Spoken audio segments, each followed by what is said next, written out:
القدر میں یہ دعا زیادہ پڑھا کرو، اللہم انک عفو تحب العفو فاعف عنا۔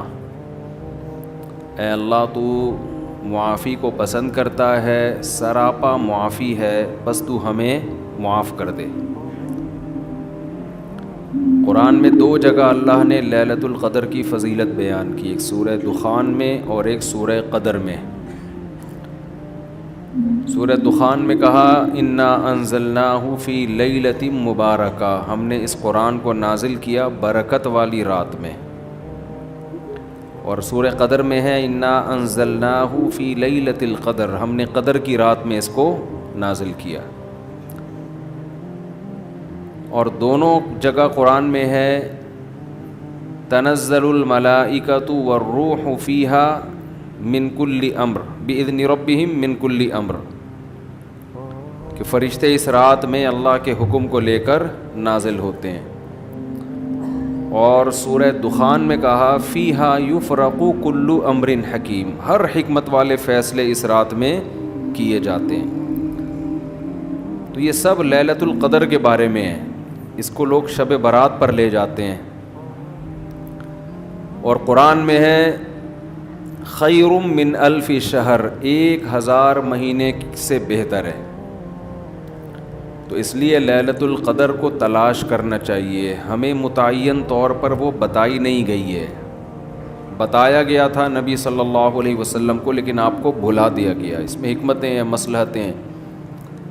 بڑی حکمت یہ ہے کہ اگر بتا دی جاتی تو ہم رمضان کے آخری عشرے میں پوری میں عبادت نہ کرتے، پورے سال سوتے رہتے، پورے رمضان سوتے رہتے، اور خاص اس رات کو کچھ اللہ اللہ کر لیتے۔ اور یہ بھی خطرہ تھا بتا دی جاتی تو اس میں گناہ کا عذاب بھی 1000 گنا، سینکڑوں گنا بڑھ جاتا، پھر حجت تمام ہو جاتی، پھر کوئی گناہگار یہ نہیں کہہ سکتا تھا کہ بھائی مجھے کیا پتا تھا آج لیلۃ القدر ہے۔ بڑا عذاب آ سکتا تھا اللہ کا، کوئی اس رات میں گناہ کرتا۔ تو اس لیے اللہ کی حکمت نے اس بات کا تقاضا کیا کہ اس رات کو چھپا دیا جائے۔ اب امکانات ہیں، پہلی بات تو رمضان میں ہوگی، اتنی بات تو تقریباً یقینی ہے۔ دوسری بات رمضان کے آخری عشرے میں ہوگی، یہ بھی تقریباً یقینی ہے۔ اب آخری عشرے میں پھر ہمیں یقینی نہیں بتایا کون سی رات، یہ بتا دیا گیا کہ طاق راتوں میں، ان راتوں میں امکان زیادہ ہے۔ اور بعض حضرات کے نزدیک 27ویں میں امکان اور بھی زیادہ ہے، بعض حضرات کا موقف ہے، لیکن یقینی بات نہیں ہے۔ تو طاق راتوں میں یعنی کوشش تو کریں رمضان کے آخری عشرے میں عبادت کریں، ورنہ کم سے کم آخری درجہ کیا ہے کہ رمضان کی طاق راتوں میں خود بھی نماز، تلاوت اور دعا میں دل لگائیں، اور اپنے گھر والوں کو بھی نمازوں اور تلاوت میں لگائیں، دعاؤں کو بچوں کو بھی لگائیں، اٹھایا کریں رات کو جا کے کہ بیٹا اٹھو، تھوڑا اللہ اللہ کر لو، نماز پڑھ لو، کچھ اللہ سے دعائیں مانگ لو۔ دعا کو بہت فوکس کرنا چاہیے، آج کل دعاؤں کو چھوڑ دیا بالکل، حالانکہ سب سے بڑی عبادت ہی دعا ہے۔ دعا میں اللہ اور بندے کا جو کنیکشن ہوتا ہے نا، وہ نماز میں بھی نہیں بنتا، وہ تلاوت میں بھی نہیں بنتا، وہ جو تعلق بنتا ہے نا اللہ اور بندے کا دعا میں، وہ کسی عبادت میں نہیں بنتا۔ تلاوت کا مطلب تو یہ کہ اللہ آپ سے کیا کہہ رہا ہے وہ سن لیں آپ، اس میں تو یہ فائدہ ہوتا ہے۔ لیکن دعا میں تو آپ اللہ سے تعلق بڑھاتے ہیں نا، آپ اللہ سے مانگتے ہیں۔ تو اس لیے ان راتوں میں خوب گڑ گڑا کے لمبی لمبی دعائیں مانگنے کا معمول بنائیں۔ اعتکاف والے ساتھی بھی بیٹھ جائے کریں اکیلے میں، کہیں کچھ کر لیں، اللہ اللہ سب کچھ مانگ لیں، یہ سوچ کر کہ جو مانگیں گے اللہ ہمیں وہ دے گا۔ جب انسان مانگتا ہے نا پتہ نہیں ملے گا نہ ملے، تو پھر ملتا نہیں ہے۔ اللہ کہتا ہے جب تیرا میرے بارے میں یہ نظریہ ہے کہ میں دیتا ہی نہیں ہوں، تو پھر مانگتا رہے بیٹھ کے، میں نہیں دوں گا۔ اللہ میں استغنا بہت ہے، اللہ کا معاملہ یہ ہے کہ اللہ میں استغنا بہت ہے۔ اللہ کے سامنے جھکو گے تو وہ چھپڑ پھاڑ کے دے گا، تھوڑی سی بھی اکڑ دکھاؤ گے تو پھر اللہ کا کچھ نہیں بگاڑ سکتے، پھر خود ہی رلتے رہو گے، ساری زندگی برباد ہوتے رہو گے۔ جیسے نبی صلی اللہ علیہ وسلم نے ایک بوڑھے کو بخار میں دیکھا, فرمایا کہ طہور, یہ بخار تمہارے گناہوں کو معاف کرے گا, خیر برکت کا ذریعہ ہے. وہ بیچارہ کہیں غصے میں تھا, اس نے کہا یہ ایک بڈھے کو تنگ کرنے کے لیے آیا ہے. آپ نے فرمایا اب ایسا ہی ہوگا, یہ گناہوں کی معافی کا ذریعہ اب نہیں بنے گا. تو دعا میں مانگیں یہ سوچ کر کے یقینی طور پر اللہ میری دعا کو قبول کرے گا, اور بار بار مانگتے رہیں. مانگیں کیا, یہ بڑی پرابلم ہے, یہ بڑا مسلمان کے ساتھ مسئلہ ہے. بھائی بڑی بڑی چیزیں مانگیں اللہ تعالیٰ سے. سب سے بنیادی ضرورت ہماری کیا ہے؟ فمن زحزح عن النار وادخل الجنۃ فقد فاز, جسے جہنم کی آگ سے بچا لیا گیا اور جنت میں داخل کر دیا گیا وہ ہے اصل کامیاب.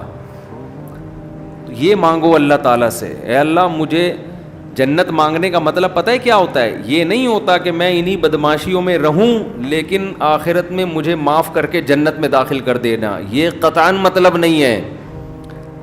جنت مانگنے کا مطلب یہ ہے کہ اے اللہ وہ کاموں کی توفیق دے دے جن کی وجہ سے جنت ملتی ہے. یہ تو بہت کفر ہے ایک طرح کا کہ میں رہوں ایسے ہی, اور یہ تو گویا اللہ کی آیات کا مذاق اڑانے والی بات ہوگی.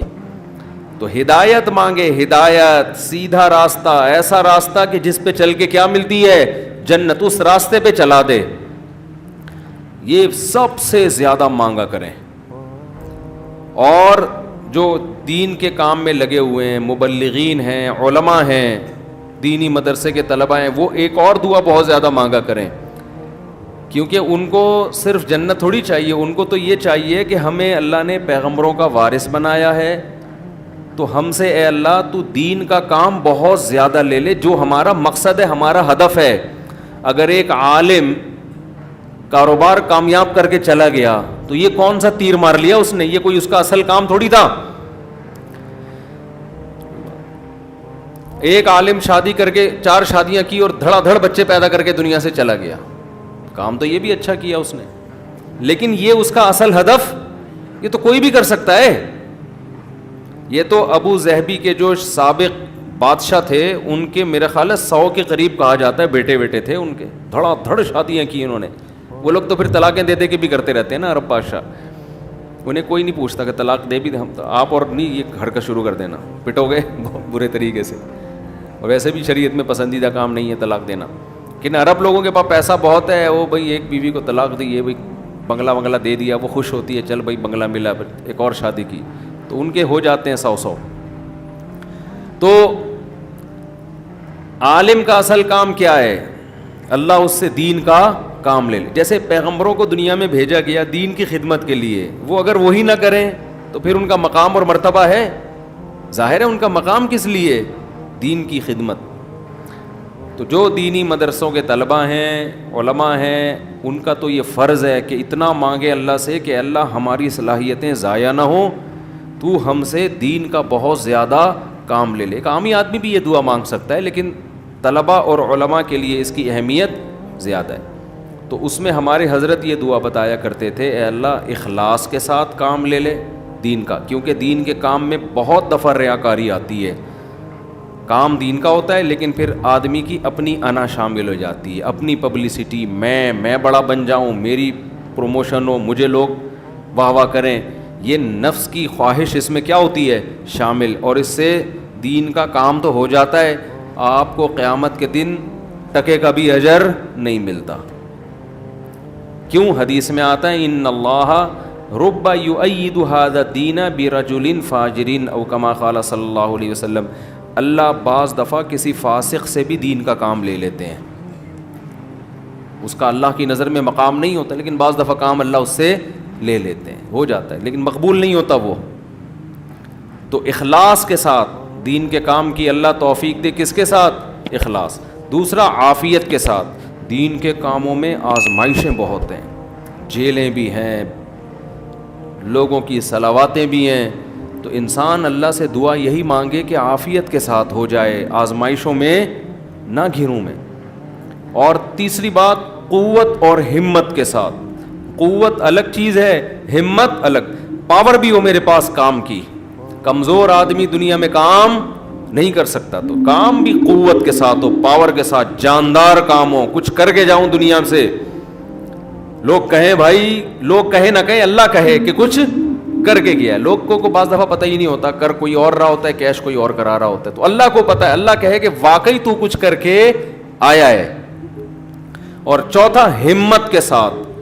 طاقت ہوتی ہے, بہت سے طاقتور ہم نے دیکھے ہیں سستی کی وجہ سے کام نہیں کر رہے ہوتے, پوستیوں کی طرح پڑے رہتے ہیں. وہ پاور بھی ہوتی ہے, بولنے کی طاقت, چلنے کی طاقت, دوڑنے کی طاقت, لیکن کیا ہر دوڑنے والا دوڑتا بھی ہے؟ اس کے لیے ہمت بھی تو چاہیے نا. کمزور میں ہمت ہوتی ہے, طاقت نہیں ہوتی. طاقتور میں, یعنی اگر کمزور میں ہمت ہو, طاقت نہ ہو, وہ بھی کسی کام کا نہیں. آپ میں طاقت ہے مگر ہمت نہیں ہے, آپ بھی کسی کام کے نہیں ہیں. تو ہمت کے ساتھ, تو یہ 4 الفاظ کے ساتھ دعا مانگا کریں, اے اللہ دین کی خوب خوب خدمت لے لے, اخلاص کے ساتھ, عافیت کے ساتھ, قوت اور ہمت کے ساتھ. اتنی خدمت کہ میں دین کے کاموں میں کسی سے پیچھے نہ رہوں, کیونکہ مقابلہ ہے, کمپٹیشن ہے.